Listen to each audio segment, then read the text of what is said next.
Hello and welcome to the History Team's online Warwick Words lecture on love, death and marriage. You'll first be treated to a series of short talks on the more gruesome aspects of Warwick Castle's past, after which we'll delve into a lecture on the marriages of our castle's history and finishing off with the story of our most scandalous Countess of Warwick of all time, Daisy Greville, the 5th Countess. We do hope you enjoy them. The first grisly story that we're going to tell took place here at Warwick Castle in the year 1312.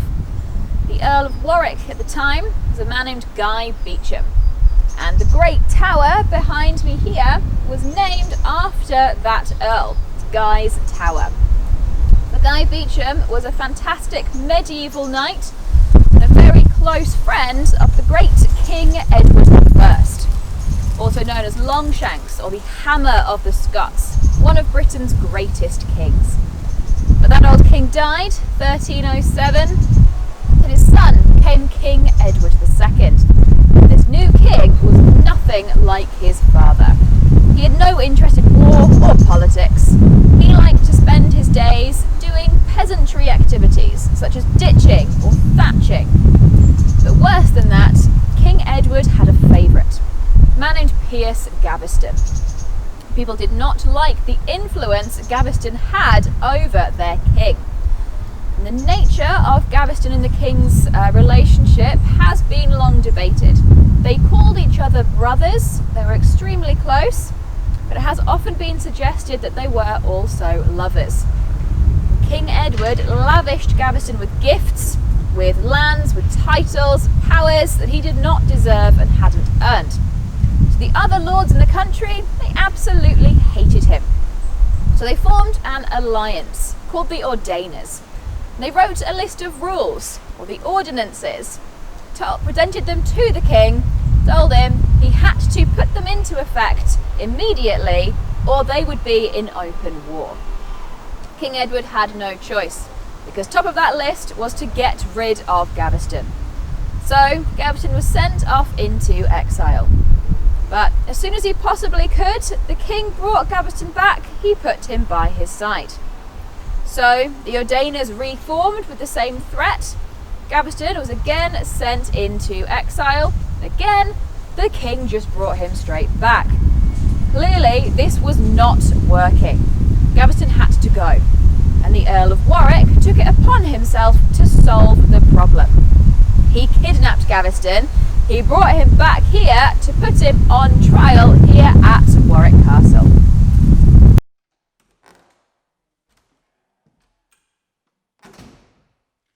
So, many of you will have been inside this room before, the state dining room. And in fact, many of you may have noticed this secret door tucked away in the corner here. It's one of Warwick's original servant doors. But not many of you will have seen what's behind this door. Because behind this door, it takes you down into the very foundations of the original medieval house. So we'll head on through.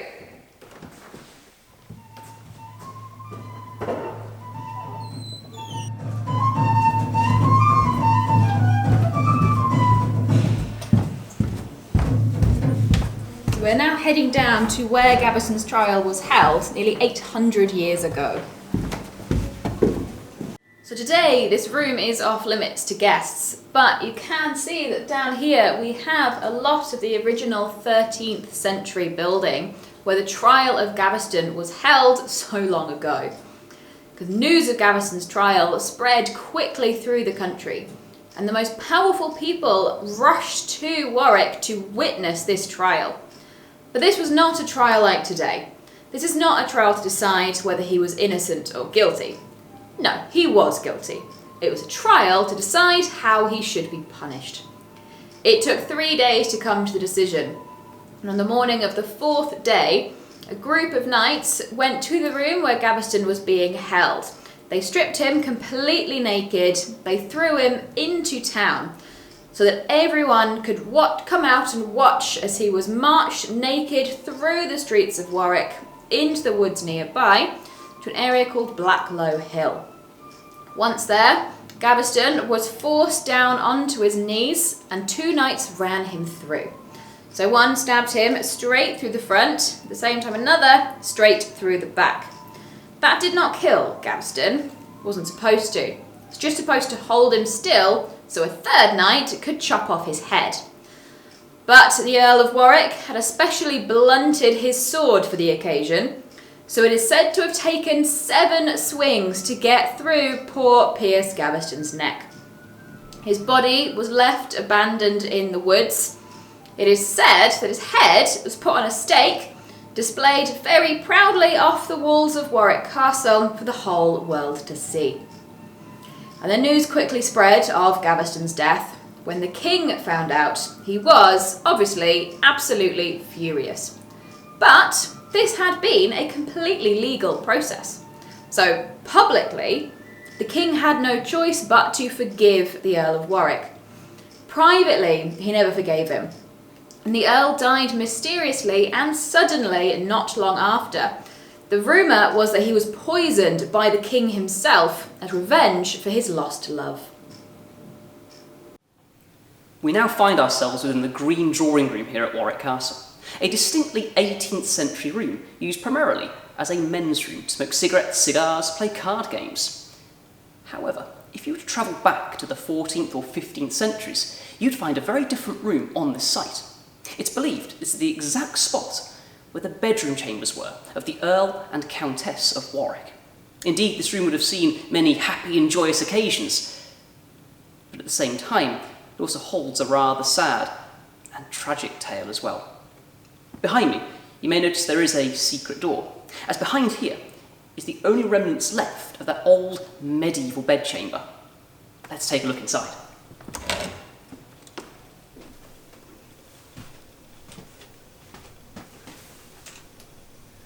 So we're actually now inside the old part of the castle, again believed to be the old medieval bedroom, one of the only remains of it. You'll find a hole down here leads to a staircase. It's unclear where the staircase actually leads to, but it used to go up and down, perhaps part of the old medieval staterooms. But the main reason why we're in here is to tell a rather tragic story. A story that starts in the mid-15th century, during the time of the Wars of the Roses. Now, the owner of Warwick Castle was the infamous kingmaker Earl of Warwick, Richard Neville, the 16th Earl. A man that was out for himself, a man that wanted power, amongst other things. A man that believed he could control the King of England himself. But by the 1460s, things weren't going so well for Richard Neville. The king on the throne was Edward IV, and it's safe to say Edward would not have become king but for the help of the kingmaker. But the king was not doing as our Earl wished. So, by the end of the 1460s, the kingmaker was hatching plots against the King of England. He would even go as far as using the king's own brother, George, the Duke of Clarence. In 1469, he would marry off his daughter, Isabel Neville, to George himself. They marry in Calais. However, it wasn't to be an extremely happy marriage. Both had gone to have 4 children. Only 2 would survive till adulthood. One of their children, the firstborn, Anne, would sadly pass away on a boat crossing the Calais. However, this was their main home. Isabel Neville was born and she was raised here. She loved this castle. Whereas her husband George was off around the country fighting in the wars, fighting for Richard Neville. But by 1471, that all comes crashing to an end. Richard Neville is killed at the Battle of Barnet, just outside London. The Duke of Clarence's main ally has gone, so he decides to reconcile with his brother the King, who amazingly forgives him. The Duke of Clarence was allowed to keep Warwick Castle and the land surrounding it. They could live here for the rest of their days. But then, tragedy strikes. 1476. Isabel Neville would give birth to a young man called Richard. However, 2 months after the birth, Isabel would pass away. Now, it's unclear exactly how Isabel died, perhaps some sort of disease or sickness. But then, 2 months after her death, the son, Richard, would also pass away. Many would argue this would push the Duke of Clarence completely over the edge. Many would say he turned mad because of this. He starts blaming people. Perhaps his wife was murdered. By 1477, the Duke of Clarence starts blaming the people that were in charge of looking after his wife on her deathbed. A lady from Keys in Somerset, an elderly lady called Anchoret Twinho, but also a man that lived here in Warwick known as Richard Hyde. Both were accused of poisoning Isabel Neville. Anchoret was living in Somerset. George would go there and drag her from her home county all the way down here to Warwick. Once she arrived, she and Richard were both placed on trial. Many would say the jury were paid off by the Duke of Clarence. It was over very quickly, both found guilty. Then they were dragged back to this castle, locked in our jail for the night. Come the following morning, they are dragged to Myton Fields, where they are both hanged for their crimes. There is no evidence to suggest that either of these people had any doing in the death of Isabel Neville. But this did not go unpunished. The king himself, Edward IV, upon hearing about this, was shocked by what his brother had done. The king was so shocked, he would apologise to Anchoret's family. As for George, well, it was the final nail in the coffin. He's lost his wife, he lost one of his children, he effectively has nothing left.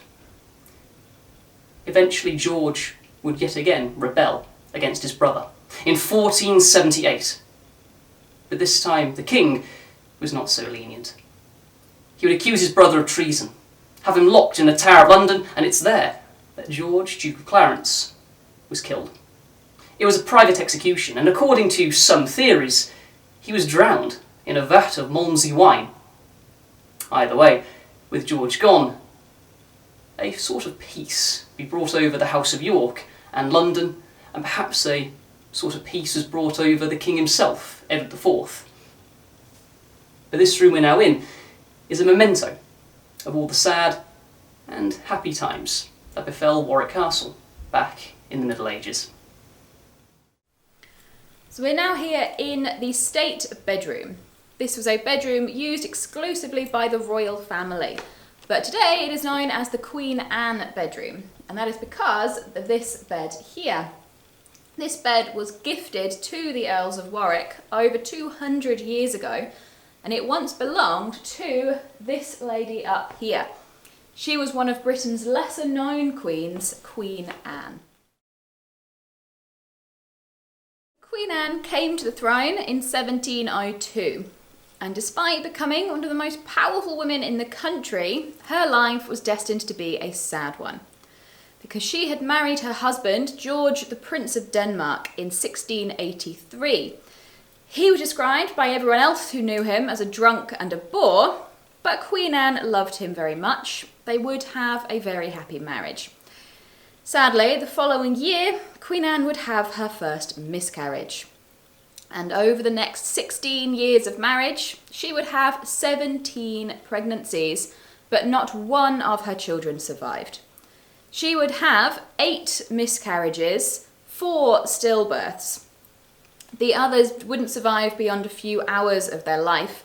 Only one child survived past infancy, but sadly he died when he was only 11 years old. Now, Queen Anne, as you can imagine, from her many losses, she suffered from terrible depression.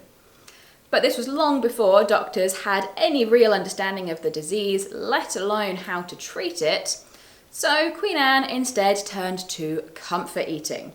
She just ate and ate her feelings away, and she grew larger and larger and larger. So by the time she came to the throne, she was morbidly obese. She was suffering from heart disease and diabetes, and her gout had gotten so awful that she couldn't walk to her own coronation. Instead, she was carried into Westminster on a sedan chair.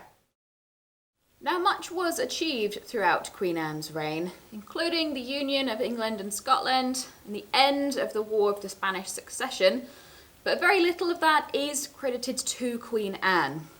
Rather, more of a strong parliament and a close circle of favourites that she kept around her. And so her life would be a short one. As she drew into herself, she fell more into her comfort eating, and as her waistband expanded, her health sadly declined.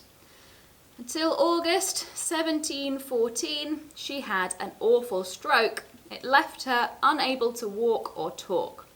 She was put into this bed here, but she would never leave it. She had another stroke only 3 days later, and she passed away. She was only 49 years old. Over the next few days, she was left so people could come and pay their respects to her. As the gases in her stomach broke down, her body began to expand so much that in the end, they say her coffin was 5 foot wide. And considering that she was only 5 foot tall, it was a square coffin and took 14 people to carry it into Westminster, where she was laid to rest. Her doctor wrote that sleep was not as grateful to a weary traveller as death would have been to Queen Anne. The most recent of the gruesome deaths to have occurred here at Warwick Castle happened in 1903, whilst the castle was under the care of Francis and Daisy Greville, our 5th Earl and Countess, and it pertains to this very spot next to me at River Island, which is surrounded on both sides by the River Avon, the wonderful waterway you can see behind me. Now, this island was developed in the middle of the 18th century by renowned landscape gardener Lancelot Capability Brown. He shallowed out the river and created the landmass in the middle so that the family would have a wonderful place to picnic and party. But Daisy, our countess, was a known lover and protector of animals. In 1893 she established a zoo here on the island, which contained within it an emu, a bear, monkeys, raccoons, Chinese water deer, an ostentation of peacocks, including one completely white one, and many other animals besides, including a baby elephant, which she had purchased for her children as a Christmas present from a travelling elephant salesman. The tragic event I'm here to talk about today happened in the July of 1903, right before the zoo disbanded, and was possibly even the cause of it. The incident involved a gamekeeper by the name of Charles Dove, who was killed in a terrible accident in the zoo. This accident was documented in a local newspaper in an article that reads, Charles Dove, aged about 60 years, a groom in the employ of Lord Warwick, met with a shocking death on Sunday. About 4 o'clock in the afternoon, he went on an island in the Avon, which forms part of the castle grounds, and on which are kept a number of Chinese and Japanese deer. At 6:15, he was found outside the enclosure of wire netting in a dying condition, suffering from frightful wounds, to which he succumbed shortly after he was discovered. He had been attacked by a Chinese buck, but had managed to clamber over the railings, which are 6 feet in height. Lord Warwick immediately shot the beast, which was itself covered with its victim's blood. He had been killed by the deer of all things, not gored by antlers as you might think, but instead maimed by the large tusks this breed of deer possesses. These deer in the wild will use these tusks to fight, or duel, and the males can often be found covered in scars along the backs of their necks and shoulders where these fights for dominance have occurred.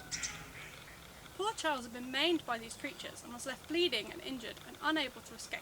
He had to climb over a 6-foot-high fence in order to get out, and when he landed on the other side was unable to right himself and raise the alarm, which left him to be found 2 hours later, bleeding but still alive, though not for long. Though our Earl Francis shot and killed the deer that had killed Charles, these creatures were later released into the wild. In 1944 they were first spotted in the wild in the UK, though they're native to China and Korea. In fact, now 10% of the population of these deer in the wild live here in the UK. They're most commonly found here in the Midlands and in Norfolk. So the next time you go on a nature walk, beware.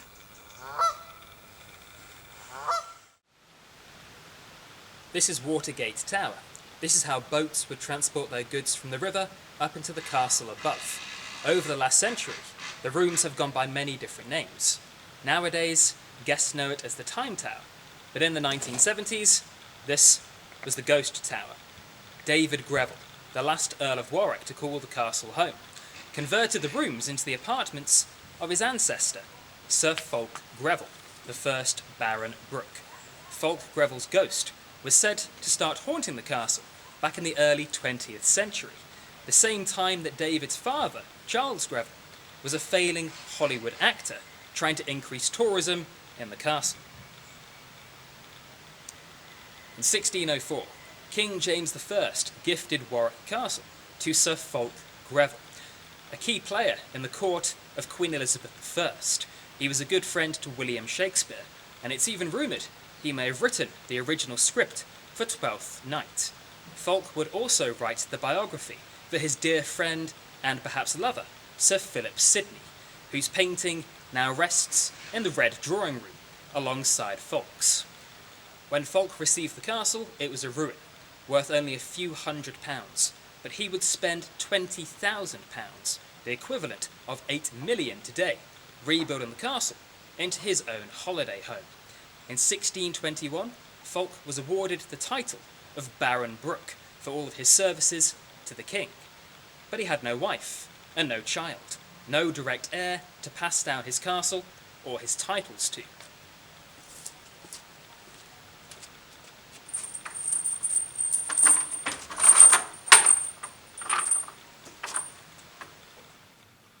In 1628, Fulk travelled down to London to his home Brooke House in order to write his will.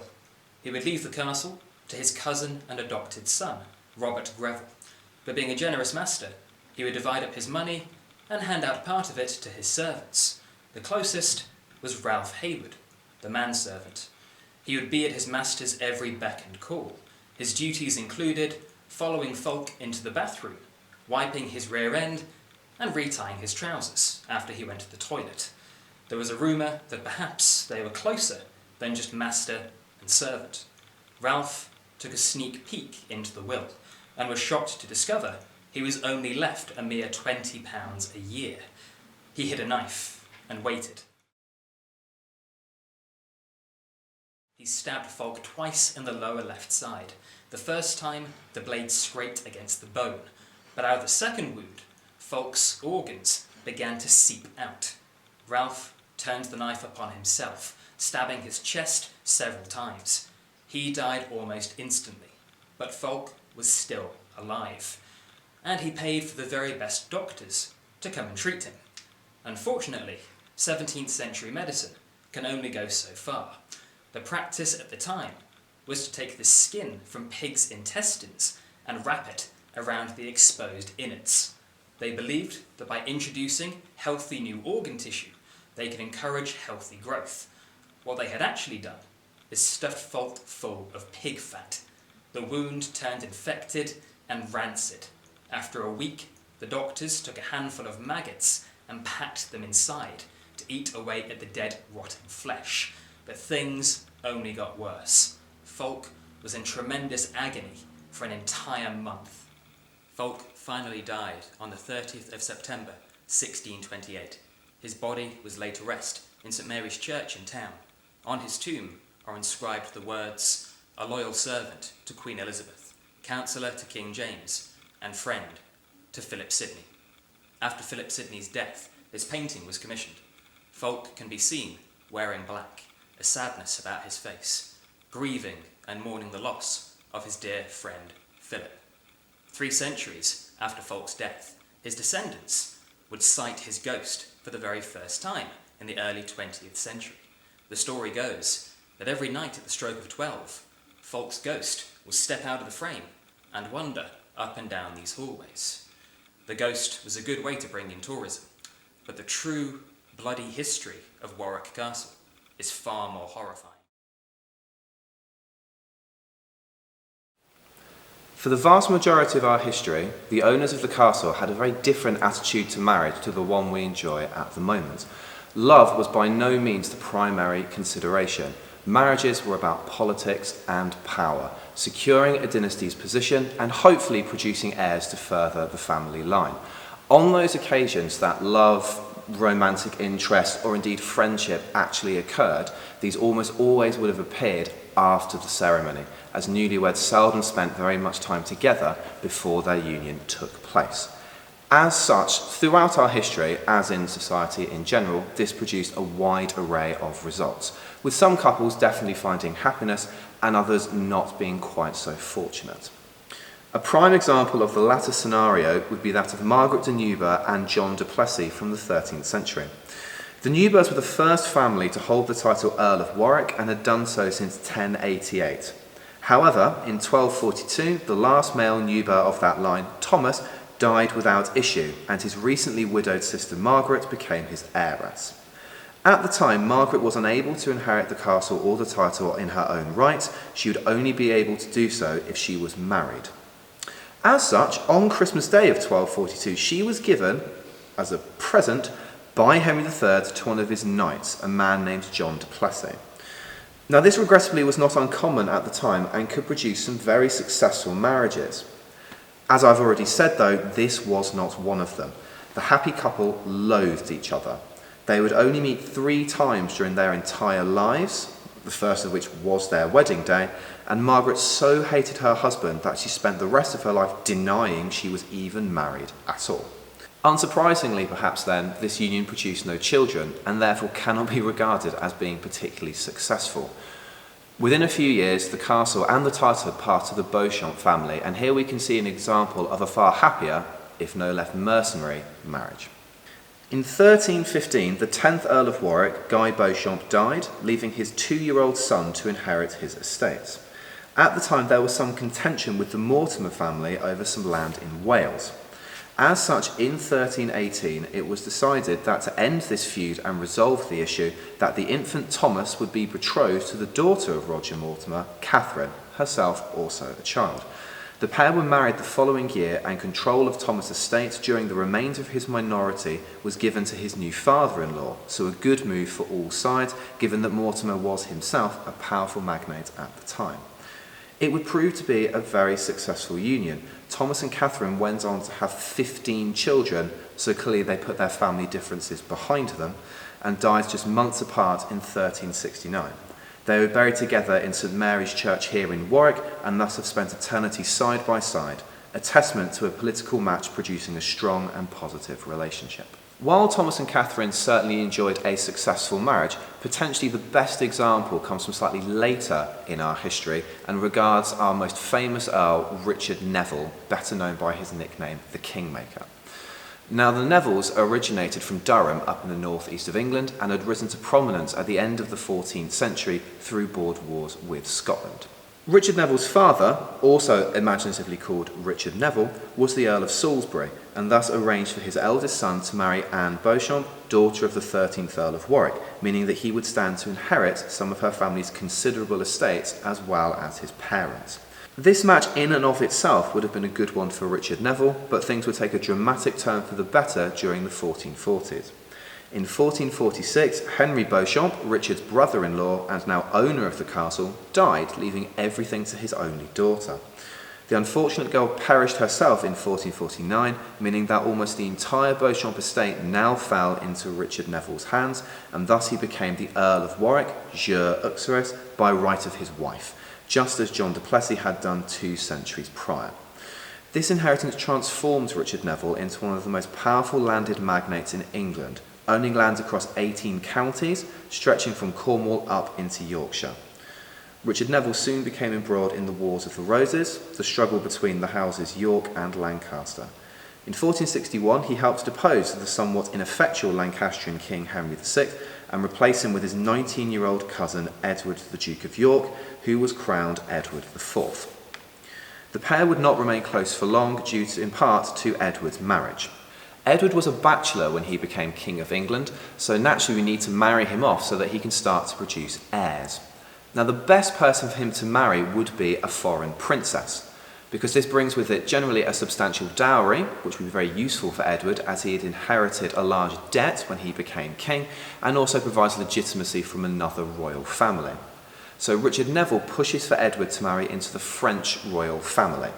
Now, the reason for this is that Henry VI's wife, Margaret of Anjou, was herself French, in France, and related to the French King Louis XI, so she is trying to get his support. So if Edward can marry into that family, they will thus support him, leaving Margaret isolated. So in 1464, Richard is sent over to France to negotiate this marriage, and he returns some months later and says, "Yep, the French are all for this. All you have to do is marry the French king's sister-in-law, Bonner of Savoy." To which Edward turns round to his cousin and says, see, while you were away, I married somebody else. Now obviously, this is going to be somewhat problematic, as you can only have one wife at a time. Even Edward's grandson, Henry VIII, at least had the decency to have each of his 6 wives, one after the other. Who then have you married? Richard Neville must have been asking. Oh, her name is Elizabeth Woodville. Woodville. They're a particularly powerful family, Edward, who can provide you with lots of troops should you necessarily need them. No, they don't have a huge amount of land worth speaking of. Okay, alright, fair enough. Are they in some other way inordinately wealthy, so can help you write off all this debt that you've got? No, they don't have a huge amount of wealth either. Right, okay. Did they at least fight for us in 1461 to help you become king in the first place? Oh no, actually, interestingly, see, her father and her brother and her late husband, because oh yeah, she has been married before, they actually all fought against us in that year to try and stop me becoming king.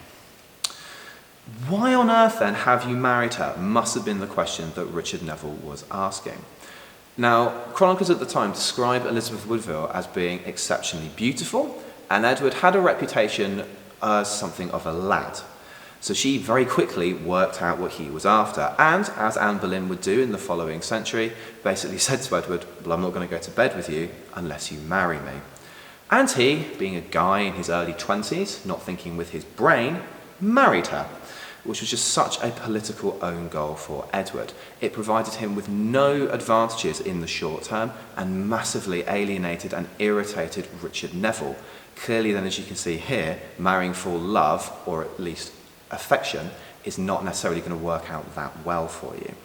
As time goes on, Richard Neville finds himself more and more alienated from the king, and he becomes incredibly disgruntled about this new, more minor position he's taking at court.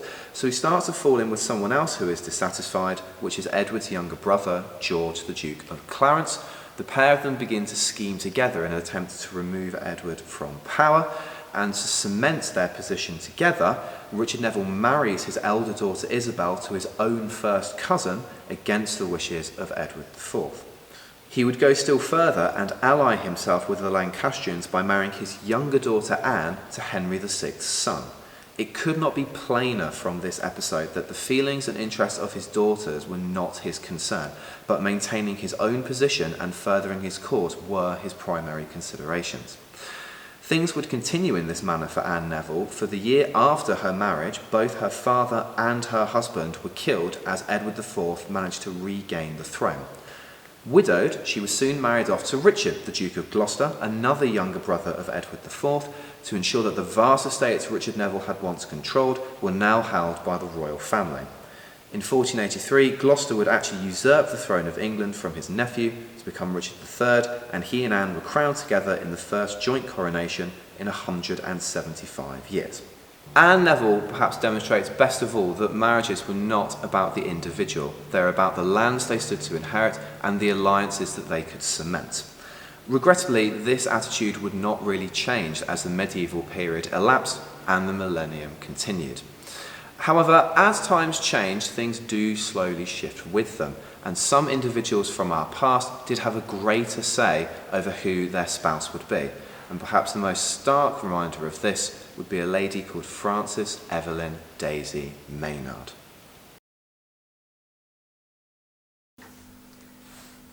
This is by far our most famous and at the same time most scandalous Countess of Warwick. Born Frances Evelyn Daisy Maynard in December of 1861. She was born to Charles Maynard, and her mother was Blanche Fitzroy. She was Charles's second wife, though. He was 50, and she was 18 when she had Daisy. As for Charles Maynard, he was a wealthy millionaire. He was to inherit the giant Maynard estate. But sadly for Daisy, she would never really know her father. He would pass away in 1865. That would leave Daisy as the sole heiress of the entire Maynard estate and fortune, at just the age of 3. Daisy would inherit a vast estate of Easton Lodge in Little Easton in Essex. It became her ancestral family home. Indeed, she spent many happy days at Easton Lodge, throwing great parties, going on hunting parties as well. However, Daisy had many passions in her life. At first, Daisy was supposed to marry Prince Leopold, one of Queen Victoria's sons. In fact, Queen Victoria herself encouraged the marriage. But they didn't really get along. It all fell through. Instead, in 1881, Daisy married somebody else, of her own choosing. She would marry Francis Greville, a future Earl of Warwick. Although Daisy's family didn't really agree with the marriage at first, mainly because Francis was a rather poor man. His estates had run themselves into debt. So some believed Francis would marry her purely for the money, when in many cases that was simply not true, as both Daisy and Francis Greville truly loved each other. They were married in Westminster Abbey. Queen Victoria herself would turn up to the wedding. It was a huge affair. After which, they lived most of their lives in London, but also in Easton Lodge, until, in 1893, Francis Greville would become the 5th Earl of Warwick, and his wife Daisy, the 5th Countess. But throughout their lives, there's only one child they had that was officially the Earl of Warwick's. Born in 1882. His name was Leopold Greville. But Daisy had 4 other children, but they were with different men. This is the rather scandalous part of the story. As I mentioned, Daisy had many passions in her life, but she had also had many lovers. Daisy fell head over heels for a man known as Charles Beresford. Now he himself was a wealthy man. He was quite a big lord at the time.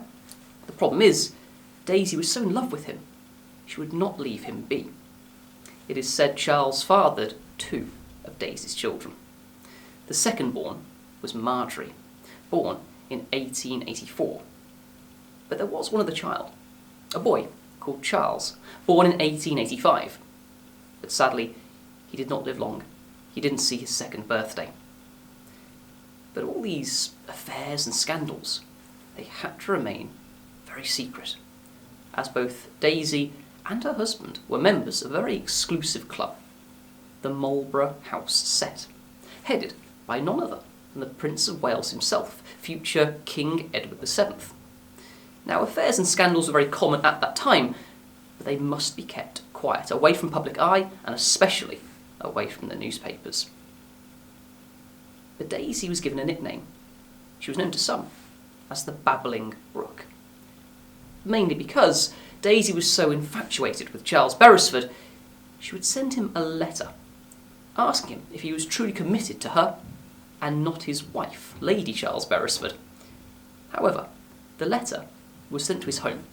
Charles Beresford was away at the time, but he instructed his wife to open all messages sent to the house.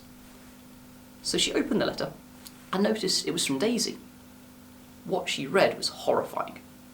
She would then confront her husband and go as far as confronting Daisy herself, demanding that Daisy stay away from London. Daisy was mortified. She was angry that Charles would choose his wife over her. She had to get the Prince of Wales involved. She told him that this letter was quite confidential, and she wouldn't accept a threat from Lady Charles Beresford. The Prince of Wales then threatened the Beresfords that their place in society may be tainted if they didn't surrender the letter straight away to Daisy. Now, Charles Beresford was furious over this. It's said he pushed the Prince of Wales onto a sofa, but luckily all was forgiven in the end. The reason why the Prince of Wales is getting so involved in this is because, well, Daisy was one of his many favourites. She was an unofficial mistress towards the 1880s. It's said they had a 9-year-long affair together. And it was, again, fairly common for the time, especially for a Prince of Wales like future Edward VII. But throughout this time, Daisy threw some absolutely amazing parties, especially here at Warwick Castle. By far, one of the largest parties she ever threw was in 1895, known as the Powder Ball. Over 400 guests were invited to Warwick Castle in February during a tremendous snowstorm. It was a fancy dress party. All the guests must dress up as if they were from the courts of Marie Antoinette and Louis XVI.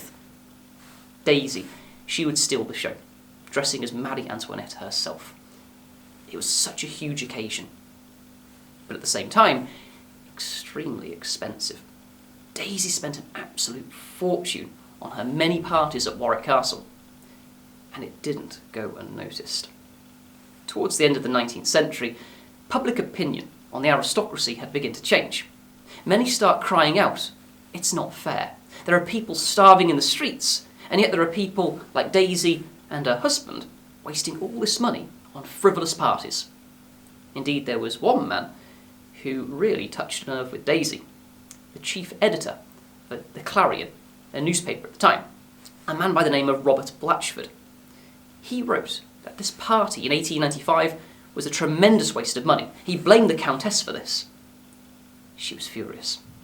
The very next morning, she went to London to have an argument with him. But rather than argue, for hours they simply talked about how the world was now, but they also talked about socialism. For Daisy, this was the start of a brand new passion, a passion for people beyond the castle walls. Much of her time and money was now given to the people of Warwickshire and the people of Essex, her main home county. She opened many schools, workhouses. She wanted to give an education to poor children. But also she would support the suffragette movement in the early 1900s as well. She was certainly a unique countess for the time. But also her love affairs. They didn't stop. Eventually the affairs of the Prince of Wales, they came to an end as the Prince of Wales moved on to a brand new mistress, Alice Keppel, who happens to be the great-grandmother of Camilla Parker Bowles. But Daisy found a new love of her life, a man known as Joseph Laycock, a millionaire bachelor, a man who did not love Daisy back. He fathered 2 of her children. In 1898, Daisy would give birth to Maynard. Then in 1904, a girl called Mercy. Daisy would go as far as following Captain Joe around Europe, but he kept turning her away. In the end, Captain Joe would marry someone else, a lady named Kitty. Daisy felt betrayed by this. So instead, from that point onwards, she would dedicate the rest of her life to her careers in politics and socialism. But throughout the early 1900s, there was a slight problem. Money. It's all dried up. The constant parties, the affairs, the scandals. But now her career in politics and socialism was draining her bank accounts. Towards 1916, she became rather desperate for cash. So desperate, she attempted to sell very private and intimate love letters between herself and the former Prince of Wales to the newspapers. This was shocking for the time. It reached the eye of Buckingham Palace, and it even went to the High Courts of England. They refused to allow Daisy to sell these letters. So instead she decided to sell them elsewhere, to perhaps an American buyer. Again, this would not go untouched, as eventually those letters were purchased in favour of paying off roughly £60,000 of Daisy's debt. In today's money, over £6 million. But sadly, the money troubles would never go away. Throughout the 1910s and into the 1920s, they continued to get worse. But for Daisy, she didn't mind this too much, because her passion was now people. In 1923, she took things one step further. By this point in time, she was a member of the Labour Party, and so she tried to become an MP for the constituency of Warwick and Leamington Spa. Sadly, it wasn't a close-run thing. Daisy would lose this election by over 10,000 votes. She would lose to a Conservative known as Anthony Eden, Prime Minister by 1955. It never put Daisy off, though. For the rest of her days, her time, effort and money are dedicated to people and her political thinking. But also by this time, she wouldn't spend an awful lot of time at Warwick Castle. It was spent mostly in her ancestral home of Easton Lodge of Essex. Mainly because Daisy didn't really like Warwick Castle all that much, often describing it as a dry and drafty museum, whereas the comforts of Easton were much more to her liking. But both Easton Lodge and Warwick Castle did share one thing in common, another secret passion of Daisy's: animals. She loved them. Here at Warwick Castle in 1894, she opened up her own private zoo, a private menagerie of many animals, exotic animals from all over the world. including ant bears, Chinese and Japanese deer, an Indian elephant, but also a family of peacocks, with an extremely rare white peacock as well. Whilst at Eastern Lodge, she did the exact same thing, keeping menageries of animals, mostly rescue animals. Towards the end of her days, you'd find many pictures of Daisy, surrounded by rescued donkeys from local circuses. But it wasn't all happy occasions for our Countess of Warwick. In 1924, her husband, Francis Greville, the 5th Earl of Warwick, would sadly pass away. Daisy always admired Francis. He was a quiet man, very unassuming. He preferred hunting and fishing, rather than the frivolous lifestyle Daisy led, always describing him as the picture of a perfect gentleman. And then, even more tragically, 4 years after his death, Daisy's eldest son Leopold would sadly pass away. He returned back from the First World War, heavily shell-shocked, would end up drinking himself to death. From that point onwards, Daisy's life was then spent at Eastern Lodge. But she would live a long and fulfilling life, passing away at the grand old age of 76 in 1938. You'll find Daisy these days buried in St Mary's Church in the private family vault along with her husband, whereas here at Warwick Castle she is remembered fondly, thanks to this wonderful attraction opened by Madame Tussauds in the early 1980s, the Royal Weekend Party, a celebration of the life of the Countess of Warwick and the many scandalous parties she threw here. But for us here at Warwick, she was remembered as our own dear, sweet Daisy.